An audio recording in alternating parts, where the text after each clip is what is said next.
গতকাল রাতে কোলাঘাটের KTPP high স্কুলের ভোট গণনা কেন্দ্রের স্ট্রংরুম চত্বরে অচেনা কয়েকজন যুবককে প্রাইভেট গাড়িসহ হাতে ওয়াকি টকি নিয়ে ঘোরাঘুরি করতে দেখে গ্রামবাসী সহ বিজেপি কর্মী সমর্থকরা বিক্ষোভ দেখায়। দেখুন সেই দৃশ্য আমাদের নিউজ ময়না লাইভে।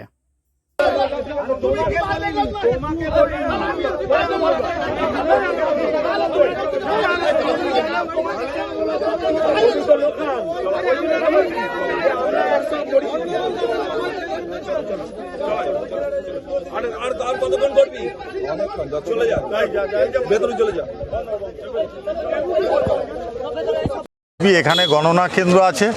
হ্যাঁ, তো এবার আমাদের পাশে গ্রাম মেসরা গ্রাম, আমরা এখানে সব গ্রামের মধ্যেই সব বসেছিলাম। তো হঠাৎ করে দেখলাম তিনটে গাড়ি এসে এখানে দাঁড়ালো।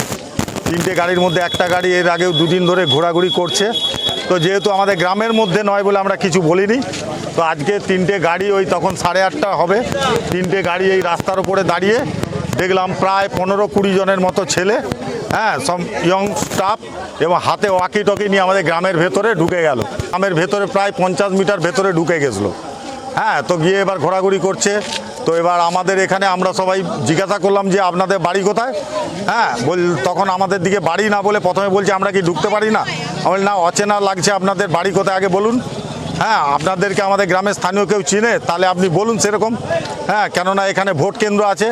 হ্যাঁ, তো আমাকে তখন বললো, কিছু লোক বললো তমলুকে বাড়ি। তো আমাকে প্রায় সবাই ঘেরে ফেলছিল। হ্যাঁ, আমাকে অত মারার উদ্যত ছিল, কিন্তু আমাদের গ্রামবাসী সবাই এসে ঝাঁপিয়ে পড়তে, হ্যাঁ, ওরা একটু পিছু উঠতে বাধ্য হয়। হ্যাঁ, প্রশাসন তারপরে অনেক পরে এসছে।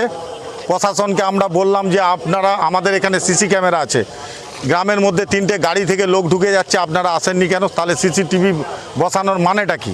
এবং প্রশাসন বলেছে যে আমরা এরপরে দেখছি যাতে না আর কোনো এই ধরনের অপ্রীতিকর ঘটনা ঘটে। আজকে 8:30টার সময় 4টে গাড়ি ঢুকেছে। তো আমার হাজব্যান্ড আর আমার সম্পর্কে একজন মামা হন, উনি ডিউটি থেকে আসতে আসতে জিজ্ঞাসা করছেন তোমরা কোত্থেকে এসছো। বলছে আমরা তমলুক থেকে। বলছে এখানে কেন ভাই। বলছে তোমাকে বলবো কেন। গ্রামে ঢুকছে, গ্রামের লোককে বলছে তোমাকে বলবো কেন। তখন আমার হাজব্যান্ড বলছে কেন বলবি না। তো উল্টিয়ে ওকে তেড়ে মারতেই যাচ্ছে। তখন আমি সামনে আসি। তো আমি বলছি গ্রামে কি আর লোক নেই। বলতে সবাই গ্রামবাসীরা আমরা এগিয়ে এসেছি। দিয়ে প্রশাসন এলো, এসে শেষে কী করলো, গাড়ি ছেড়ে দিল। কারা ছিল ওই গাড়িতে? ওই গাড়িতে ওই 4টে গাড়িতেই ওই তমলুকের দুষ্কৃতীরা ছিল। হ্যাঁ, আপনার নাম? বাসন্তী দাস। আপনারা সকলেই শুনেছেন যে গতকাল রাত্রিতে তমলুক লোকসভার যেটা স্ট্রং রুম হিসাবে অবস্থান করছে কোলাঘাট থার্মাল পাওয়ার প্রজেক্টের অন্তর্গত কেটিপি হাই স্কুল, তখন ওই স্ট্রং রুমের পিছনে থেকে থাকা মেশনা গ্রামের ওই এলাকায় গিয়ে তৃণমূলের সৃষ্ট আইপ্যাকের 2টো প্রাইভেট গাড়ি এবং একটি মোটরসাইকেল, যেখানে একটি বিশেষ সম্প্রদায়ের লোকেরা গাড়ি নিয়ে গিয়েছিলেন, লোকজন নিয়ে গিয়েছিলেন, দিয়ে পিস্তল দেখিয়ে, বন্দুক দেখিয়ে এলাকার মানুষজনদের মধ্যে ভীতি সন্ত্রাস সৃষ্টি করেন।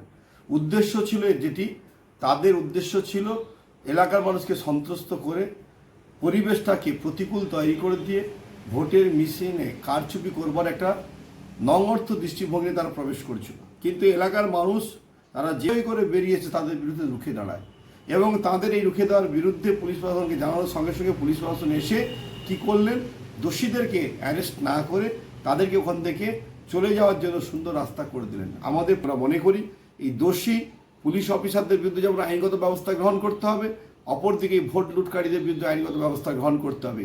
আর এই নিয়ে আমরা মহামান্য ডিএম, অর্থাৎ যিনি ইলেকশনের মূল দায়িত্বে আছেন তিনি, নির্বাচন কমিশনের মূল আধিকারিক দিল্লি, এবং পুলিশ অবজারভার, ইলেকশন অবজারভারে আমরা লিখিত আকার দৃষ্টি আকর্ষণ করেছি। আমার নাম বামদেব গুছাই, আমি তমলুক সাংগঠনিক জেলা বিজেপির সাধারণ সম্পাদক, সেই সঙ্গে পূর্ব মেদিনীপুর জেলা পরিষদের বিরোধী দলনেতা।